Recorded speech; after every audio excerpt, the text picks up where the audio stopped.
మెలకువ కలిగినటువంటి స్త్రీ ఈవిడ.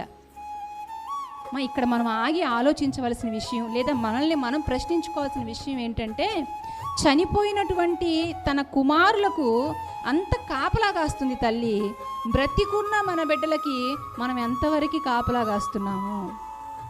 అర్థమైందా నా ప్రశ్న? ఇంకా చనిపోలేదు మన పిల్లలు, ఇంకా బ్రతికే ఉన్నారు, సజీవంగానే ఉన్నారు. దేవుడు మనకిచ్చినటువంటి బిడ్డలకు, వారి జీవితాలకు జవాబుదారులు ఎవరంటే తల్లిగా తండ్రిగా మనమే. మరి ముఖ్యముగా తల్లులుగా ఉంటున్న మనమే. జాగ్రత్తలు తీసుకుంటున్నావా మన పిల్లల్ని పెంచే విషయంలో? మన బిడ్డలు ఎక్కడికి వెళ్తున్నారు, ఎవరితో మాట్లాడుతున్నారు, ఏం చేస్తున్నారు, అసలు వాళ్ళ స్థితి ఎలా ఉంది, వాళ్ళ పరిస్థితి ఎలా ఉంది అనేది ఏమైనా కొంచెం మనం జాగ్రత్తగా ఆలోచించగలుగుతున్నామమ్మా? జాగ్రత్త తీసుకున్నాం, మెలకువగా ఉన్నామా? చాలామంది తల్లులు పాపం చాలా అమాయకంగా ఉంటారు. పిల్లలు ఏం చెప్పినా సరే నమ్మేస్తారు కదా, ఎందుకంటే తల్లి ప్రేమ, నమ్మేస్తారు.